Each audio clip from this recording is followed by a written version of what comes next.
Hi learners, hope you guys are doing good. My self सी गिरीश और फिर से स्वागत करता हूँ अपने चैनल पे, जहाँ पे हम पढ़ रहे थे प्लानिंग। हमने ऑलरेडी प्लानिंग पढ़ लिया, उसके हमने फीचर्स पढ़े, हमने उसके इंपॉर्टेंस पढ़ लिए, हमने लिमिटेशंस पढ़ लिए, हमने बहुत सारी चीज़ें पढ़ ली। अब हमें क्या पढ़ना है? अब हमें पढ़ना है इसके टाइप्स ऑफ प्लान, प्रोसेस वगैरह। प्लान्स कितने तरीके के होते हैं गाइस? प्लान, सिंपली प्लानिंग का मतलब तो सर वही है कि सर प्लान क्या है? एक ही होता है plan, deciding in advance what to do, how to do, by whom it has to done, सारी चीजें। बट प्लान में और चीजें भी आती हैं। तो आज मैं आपको बताऊंगा कि हमारे प्लान्स कितने तरीके से। Let's begin. तो हमारे प्लान बेसिकली गाइस दो तरीके के होते हैं। कितने तरीके के होते हैं? जो भी हमारे प्लान्स है ये बेसिकली दो तरीके के होते हैं। एक होता है हमारा सिंगल प्लान और एक होता है हमारा स्टैंडिंग प्लान। क्या गाइस? एक होता है मेरा सिंगल प्लान और एक होता है मेरा स्टैंडिंग प्लान। अब सिंगल प्लान का मतलब होता है गाइस वो तरीके का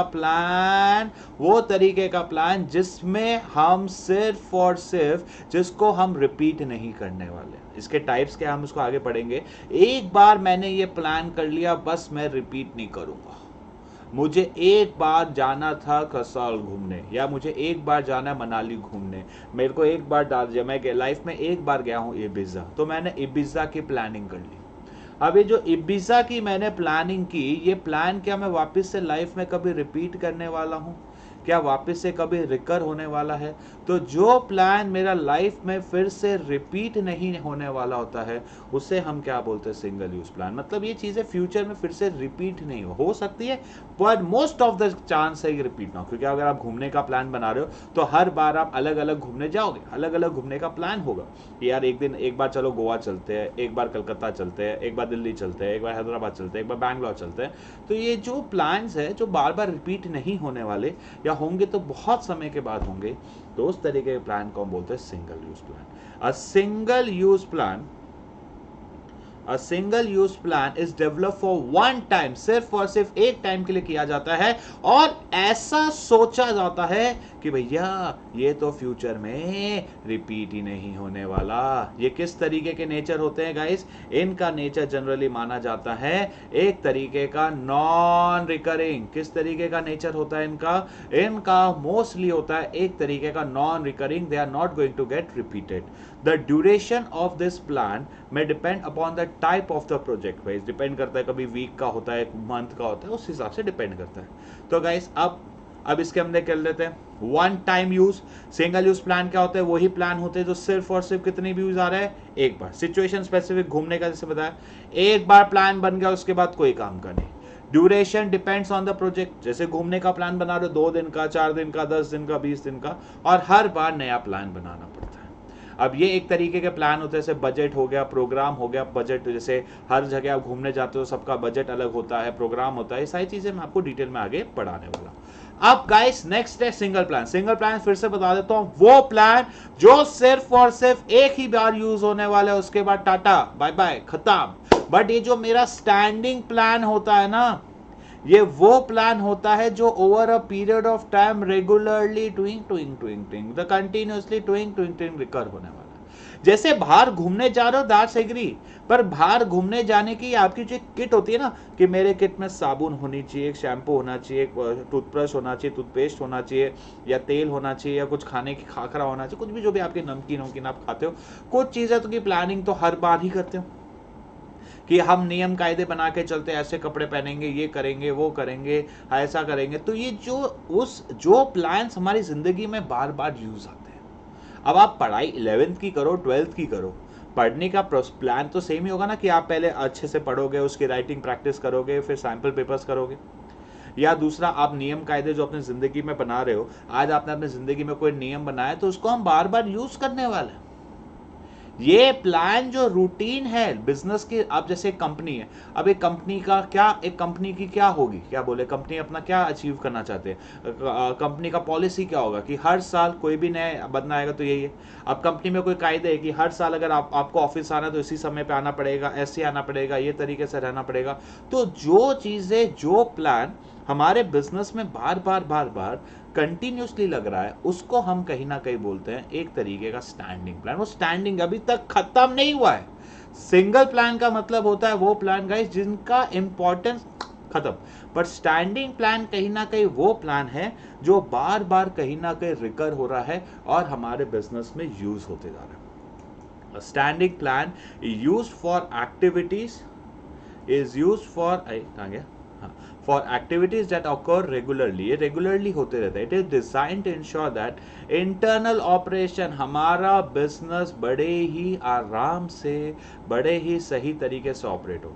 Such a plan greatly enhances efficiency in routine के काम करने का। जैसे हमारे यहाँ कंपनी की ये पॉलिसी होती है, ये प्रोसीजर होता है, ये मेथड होता है, ये रूल होता है, इस तरीके प्लान को हम बोलते हैं स्टैंडिंग प्लान। तो सबसे पहले रिकरिंग होते हैं, स्टैटिक होते हैं, मतलब ये अभी तक है, चलते हैं, चलेंगे, चलते हैं। जैसे घर हमारे प्रतिष्ठा, नियम, परंपरा, एक तरीके का स्टैंडिंग प्लान समझो। हमारे दादाजी, पापा, मेरे फिर आने वाले जनरेशन में चलता रहेगा। तो इस तरीके के प्लान को हम बोलते हैं स्टैंडिंग प्लान। अब गाइस ये टाइप्स जो है मैं आपको आप बताऊंगा। अब हम शुरू करेंगे टाइप्स ऑफ प्लान। ठीक है, अब मैं आपको पहले बता दूं, दो एक ऐसे लोग हैं जो ना घर के ना घाट के, यानी कि ना ही वो एक तरीके के सिंगल प्लान है और ना ही वो गाइस किसी तरीके के स्टैंडिंग प्लान है। तो उसमें से गाइस सबसे पहला आता है ऑब्जेक्टिव। सबसे पहला टाइप ऑफ प्लान जो आता है हमें पढ़ना है, द फर्स्ट स्टेप इज कि भैया सबसे पहले हमें क्या सेट करना है, हमें सेट करना होता है हमारा ऑब्जेक्टिव।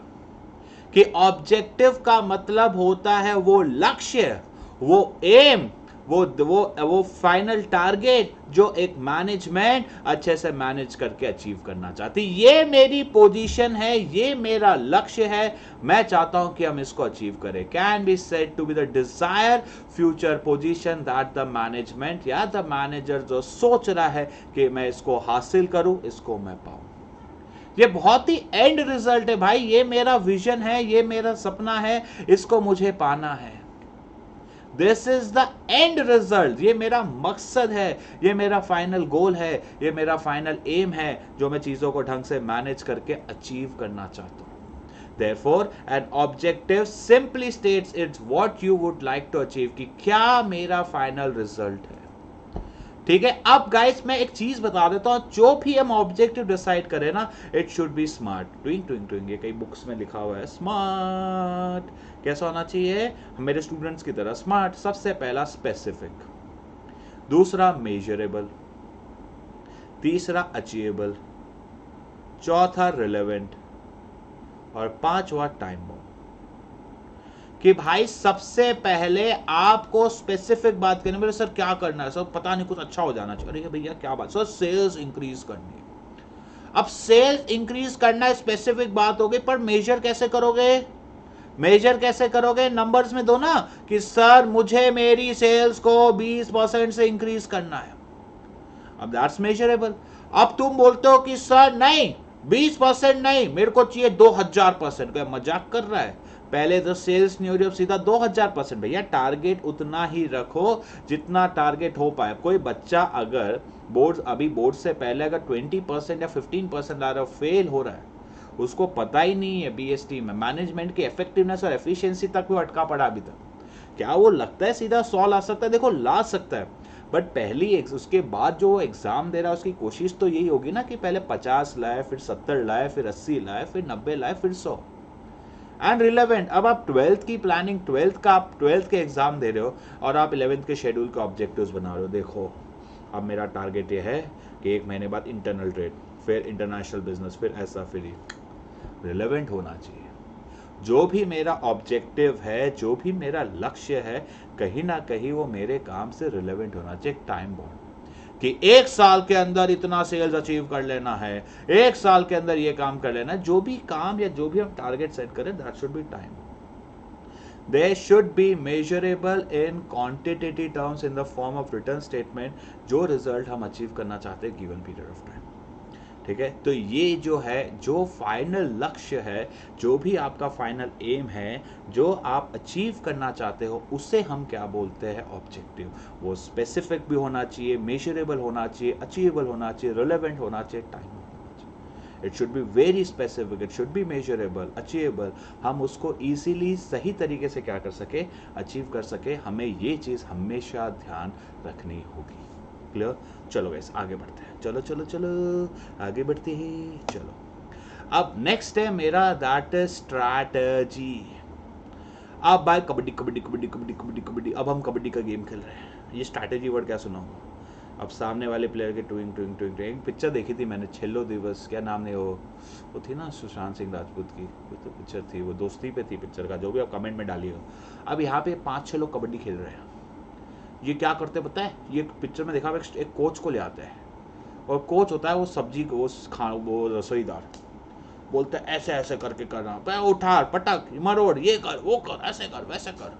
सामने वाले को लगता है भाई क्या स्ट्रैटेजी बना रहे, कोच लेकर आए भाई साहब, कोच ले आए ये लोग। अब गाइस कई बार क्या होता है, ये आपकी स्ट्रैटेजी, ये आपकी ये चीजें सामने वाले को दिखने लग जाती है, भाई ये कुछ बड़ा प्लान कर रहा है, इसके यहाँ देखो कितने सारे लोग आ रहे हैं, क्या इवेंट हो रहा है, ऐसा हो रहा है। तो बेसिकली स्ट्रैटेजी का मतलब, सिंपल सा मतलब पहले मैं समझाओ ना, किस तरीके से आप अपने ऑब्जेक्टिव को अचीव करोगे। आज आपको अपनी सेल्स का टारगेट बढ़ाना है। अब सेल्स के टारगेट को बढ़ाने के लिए मैं क्या करूं? क्या मैं सेलिंग प्राइस गिरा दूं? क्या मैं एडवर्टाइजमेंट बढ़ा दूं? अब मुझे एडवर्टाइजमेंट करनी है। अब एडवर्टाइजमेंट में कैसे करूं यार? अभी के माहौल में ऑफलाइन एडवर्टाइजमेंट से ज़्यादा, ऑफलाइन चीज़ों को ऐड करने से ज़्यादा कौन सा वाला चल रहा है? क्यों ना हम हमारे इस प्रोडक्ट की ऑनलाइन एडवर्टाइजमेंट करें। बोले बात तो बहुत सही बोल रहा है बंदा, चीज सही है। तो दिस इज किस तरीके से आप अपने ऑब्जेक्टिव को लॉन्ग रन में अचीव करने का सोच रहे हो, इसके रिलेटेड जो प्लानिंग हम करते हैं उसे हम बोलते हैं strategy.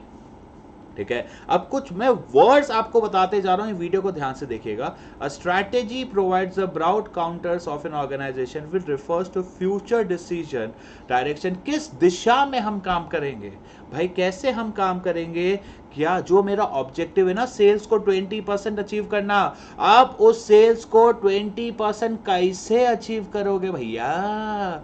Comprehensive plan, in depth plan, comprehensive answer होता है ना, इन डेप्थ प्लान।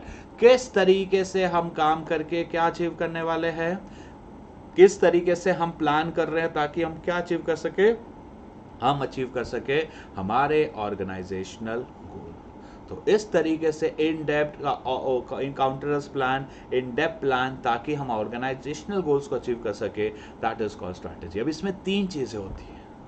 सबसे पहले बताओ कि भाई क्या तुम्हारा ऑब्जेक्टिव? सर सेल्स इंक्रीज करना है। बोले सर कैसे इंक्रीज करेंगे? सर ऑनलाइन एडवर्टाइजमेंट करके। ये स्ट्रैटेजी बनाई अपन ने, स्ट्रैटेजी ऑनलाइन एडवर्टाइजमेंट करेंगे। तो गाइस अब ऑनलाइन एडवर्टाइजमेंट करेंगे तो पैसा चाहिए, कंपनी चाहिए, एड एजेंसी चाहिए, उसके लिए रिसोर्सेज अलोकेट करो, पैसा अलोकेट करो। These are the 3 dimension, the major part of strategy। कि भाई सबसे पहले हमें डिटरमाइन करना है द लॉन्ग टर्म ऑब्जेक्टिव, दूसरा हमें डिटरमाइन करना है किस तरीके से हम उस लॉन्ग टर्म ऑब्जेक्टिव को अचीव करें, और उसको अचीव करने के लिए जो भी रिसोर्सेज, समय, पैसा चाहिए, we need to allocate resources to that. क्या हम उसके लिए क्या अलोकेट करेंगे? हम उसके लिए अलोकेट करेंगे रिसोर्सेज। क्लियर?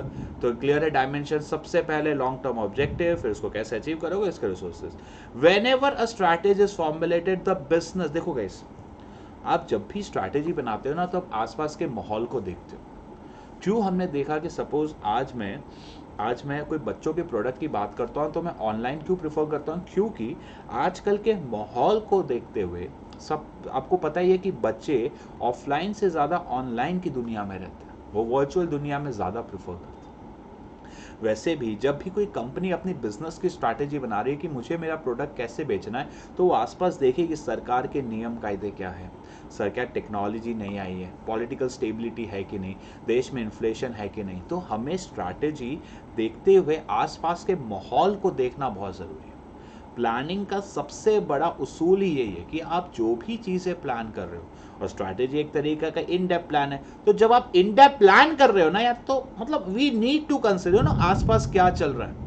अब आपकी पढ़ाई की जब हम स्ट्रैटेजी बनाएंगे तो वी नीड टू अंडरस्टैंड कि आसपास का माहौल क्या है, कैसे एग्जाम आने वाले हैं, कब एग्जाम होंगे, कब प्री बोर्ड्स होंगे, कब फाइनल एग्जाम्स होंगे।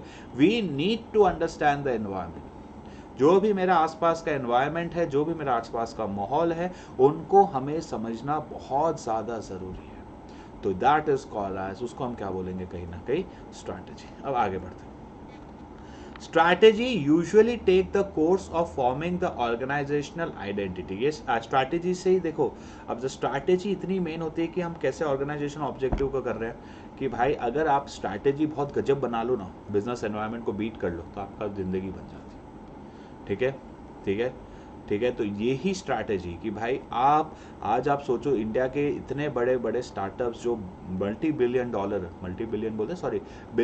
कंपनीज जो बनी है या यूनिकॉर्न्स बनी है, this is all about their strategy. अपने सबके ऑब्जेक्टिव देखो, कोई भी स्टार्टअप आता है फेल क्यों होता है, बिकॉज कहीं ना कहीं उनके स्ट्रैटेजी में कोई दिक्कत आ जाती है। अगर यही आपके बिजनेस की स्ट्रैटेजी एकदम बराबर है या आपकी स्ट्रैटेजी एकदम सही है ना, मैं 100% श्योर हूँ हमें लाइफ में कभी भी दिक्कत नहीं आने वाली। तो जो भी हम काम कर रहे हैं उसकी स्ट्रैटेजी बहुत सही, बहुत परफेक्ट, बहुत अच्छी होनी ज़रूरी है। Next, clear? अब आगे बढ़ते हैं। अब गाइस नेक्स्ट, पॉलिसी क्या होती है गाइस? हमारी यहाँ की पॉलिसी ऐसी है, जैसे गाइस कुछ ज़िंदगी में एक पॉलिसी होती है, जैसे मतलब आपने वर्ड सुना होगा कि हमारे स्कूल की पॉलिसी है, पहले आपको एक रजिस्ट्रेशन फ़ीस भरना पड़ेगा 3,000 रुपये, फिर आपको फिर भरनी पड़ेगी ये fees, second fees, third fees. ये होती है पॉलिसी कि भाई हम ऐसे ही काम करते हैं। ज़िंदगी में हर किसी के कुछ ना कुछ सिद्धांतों को मैं पॉलिसीज़ बोलता हूँ कि मेरी लाइफ की पॉलिसी है, कि भाई मैं कोई गलत काम नहीं करता, मैं गलत चीज़ें नहीं पढ़ाता, कि भाई ये पॉलिसी, इसको ध्यान में रखो। ये कुछ जनरल स्टेटमेंट्स है, इसको हम जनरल गाइडलाइंस बोलते हैं। जब भी हम स्ट्रैटेजी है ना, कि अब मेरी स्ट्रैटेजी है, अब मेरी स्ट्रैटेजी है कि मुझे एडवर्टाइजमेंट करना है, मुझे सेल्स बढ़ाना है, तो मैंने पॉलिसी रख लिया कि मैं अब कोई भी जब भी एडवर्टाइजमेंट कराऊंगा तो मेरी पॉलिसी क्लियर है कि भाई उसी कंपनी से साथ मैं काम करूंगा जिसके पास 5 साल का एक्सपीरियंस हो। मैंने डिसाइड कर लिया कि मेरे को स्ट्रैटेजी मेरी है कि मेरे को मेरी सेल्स को इंक्रीज करना है, और सेल्स को इंक्रीज करने के लिए मैं करने वाला हूं ऑनलाइन एडवर्टाइजमेंट। तो मैंने क्या पॉलिसी बना ली? मेरी कंपनी की पॉलिसी है कि मैं उन्हीं कंपनीज को अपना एडवर्टाइजमेंट देता हूं कि जो 3 साल, 4 साल, 5 साल, या मैं उन्हीं लोगों को देता हूं जो सिर्फ एक्सपीरियंस, न्यू फ्रेश बीज हो, मतलब जो एकदम नए नए हो। तो ये जो पॉलिसी होती है ना, इससे आपकी स्ट्रैटेजी को एक सपोर्ट मिल जाता है। आपकी जनरल गाइडलाइंस की ये चीज़ें ध्यान रखो, जैसे कंपनी को देना HR पॉलिसी, हमारी ये पॉलिसी है कि किसी भी इंसान को रिक्रूट करने से पहले हम उसका चेक करेंगे, ये सारी चीज़ें करेंगे, तो दैट आर द पॉलिसी। ये एक तरीके के गाइडलाइंस होते हैं जो एक मैनेजर को फॉलो करने चाहिए। इस गाइडलाइंस को आप फॉलो करोगे तो ही आपको फ़ायदा मिलता है। जैसे अनअकैडमी की भी बहुत सारी पॉलिसी होती है, ठीक है, अनअकैडमी की भी गाइस बहुत सारी पॉलिसी होती है, ठीक है। Policies are general statement that guides taking और channelising, analysing towards a particular direction. Policy provides a base for interpreting strategy which is usually stated in general terms. They are guide to managerial actions and decision, और कहीं ना कहीं हमारे strategy को implement करने में मदद करती है। हाँ, clear? And decision in the implementation of strategy. For example, the company may have a recruitment policy, pricing policy within which objectives are set up and decisions are made. If there is जैसे pricing policy होती है ना कि हम उन्हीं लोगों से लेंगे, कि हमें recruitment policy है कि भाई ऐसा ऐसा होना चाहिए, बंदा ये होना चाहिए, वो होना चाहिए, it become easier कि भाई हमारे ये चीज़ें होती है। इज अ जनरल रिस्पॉन्स कि ऐसा कोई सिचुएशन आ जाए, जैसे इंश्योरेंस कंपनी की पॉलिसी होती है कि भाई हमारी पॉलिसी कहती है कि अगर ऐसा सिचुएशन होगा तो ही हम आपको पैसा देंगे। तो इस सिचुएशन में हम कैसे डील कर रहे हैं, कैसे रिएक्ट कर रहे हैं, वो सारी चीज़ें कहाँ पे कवर हो जाती है? वो सारी चीज़ें हमारी कहीं ना कहीं कवर हो जाती है पॉलिसी में। तो गाइस, ये हमारे टाइप्स ऑफ प्लान का फर्स्ट वीडियो था। अब जो सेकेंड वीडियो आएगा उसमें मैं आपको डिस्कस करने वाला हूँ, एक minute, this are the policy, हाँ देखो जो, एक second, sorry, there are policies for all level and department ranging from बड़ी कंपनी पॉलिसी लेके कि भाई कस्टमर एक्विजिशन, क्लाइंट, कॉम्पिटिटर्स से कैसे डील करेंगे, छोटी छोटी पॉलिसी भी, डिपार्टमेंट लेवल पॉलिसी भी होती है और टॉप लेवल पॉलिसी भी होती है। हमें सारी चीज़ों को ध्यान में रखते हुए काम करना है। क्लियर? अब तो गाइस, ये हम लोग 20-20 मिनट का वीडियो मेरे को शूट करने की इच्छा थी।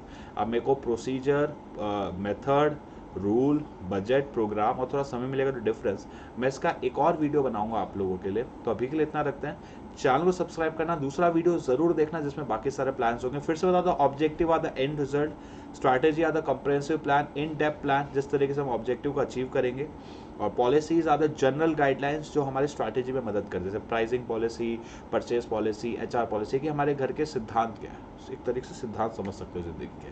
तो आज के लिए इतना ही, मिलते हैं नेक्स्ट वीडियो में, तब तक के लिए टाटा, बाय बाय गाइस।